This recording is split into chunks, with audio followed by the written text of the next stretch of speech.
പ്രിയപ്പെട്ടവരെ, നമസ്കാരം. കണ്ടതും കേട്ടതും എന്ന നമ്മുടെ ചാനലിലേക്ക് എല്ലാവർക്കും സ്വാഗതം.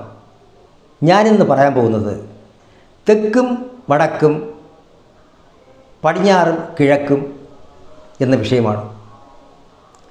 സാധാരണ തെക്കും വടക്കും അറിഞ്ഞുകൂടാത്തവനെ കൊണ്ടാണോടാ നീ പണിക്ക് വന്നത്? തെക്കും വടക്കും അറിഞ്ഞുകൂടാത്തവനോടെയാണോ നീ അത് പറഞ്ഞയച്ചത്? ഇവന് തെക്കും വടക്കും അറിഞ്ഞൂടാ, ഇങ്ങനെ സാധാരണ ആൾക്കാർ പറയാറുണ്ട്.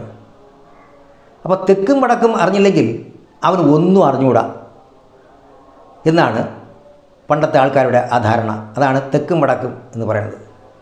ഈ അടുത്ത കാലത്ത് ഞാനൊരു വീട്ടിൽ പോയിരുന്നു.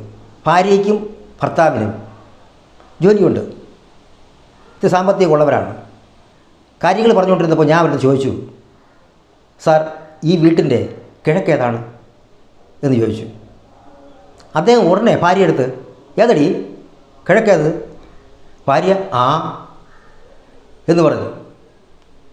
അപ്പോൾ അവർക്ക് പണമുണ്ട്, വിദ്യാഭ്യാസമുണ്ട്, എല്ലാം ഉണ്ട്. തെക്കും വടക്കും അവർക്കും അറിഞ്ഞുകൂടാ.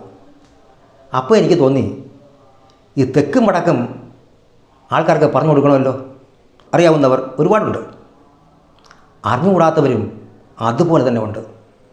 എല്ലാം അറിയാം, തെക്കും വടക്കും അറിഞ്ഞുകൂടാ. നമ്മൾ രാവിലെ സൂര്യനെ നോക്കി നിൽക്കുന്നത്, സൂര്യൻ ഉദിക്കുന്ന സ്ഥലം കിഴക്ക്, അസ്തമിക്കുന്ന സ്ഥലം പടിഞ്ഞാറ്. സൂര്യനെ നോക്കി നിൽക്കുമ്പോൾ ഇടത് കൈവശം വടക്ക്, ഇടക്ക് വടക്ക് എന്ന് ഓർമ്മിച്ചാൽ മതി, മറക്കില്ല. ഇടക്ക് വടക്ക് സൂര്യനെ നോക്കി നിൽക്കുമ്പോൾ, വലതു ഭാഗം തെക്ക്. അപ്പോൾ 4 ദിക്കുകളും മനസ്സിലായല്ലോ: കിഴക്ക്, പടിഞ്ഞാറ്, വടക്ക്, തെക്ക്.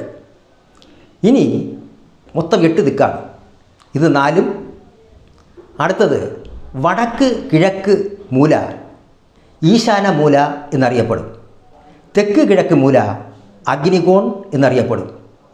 തെക്കേ പടിഞ്ഞാറേ മൂല ത്രിതികോൺ, കന്നി, തമിഴിലെ കുബേര മൂലൈ എന്നൊക്കെ അറിയപ്പെടും. വടക്ക് പടിഞ്ഞാറ് മൂല അത് വായുകോൺ എന്നറിയപ്പെടും. ഈ ദിക്കുകൾ മനസ്സിലാക്കിയിരുന്നാൽ മാത്രമേ നിങ്ങൾക്ക് ഞാൻ ഇനി അടുത്തിടുന്ന വീഡിയോകൾ, വാസ്തുവിനെ പറ്റിയും ഉള്ള വീഡിയോകളൊക്കെ നമ്മൾ ഇനി ഇടും, അതൊക്കെ നിങ്ങൾക്ക് മനസ്സിലാവുകയുള്ളൂ. ഏത് മൂലയിൽ ഏത് ദിക്കിൽ എന്തൊക്കെ ചെയ്യണം, എന്തൊക്കെ ചെയ്തുകൂടാ എന്നുള്ള വിഷയങ്ങളെക്കുറിച്ച് അടുത്ത വീഡിയോകളിൽ ഞാൻ സംസാരിക്കുന്നതാണ്. നമ്മുടെ കുട്ടികൾക്കും ഇത് പറഞ്ഞു കൊടുക്കണം.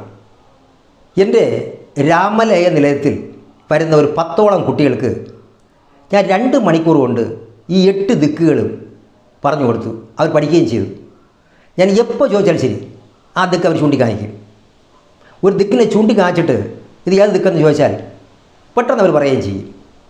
അതേപോലെ നിങ്ങളുടെ കുട്ടികൾക്കും ഈ 8 ദിക്കും നിങ്ങൾ ആദ്യം പറഞ്ഞു കൊടുക്കണം.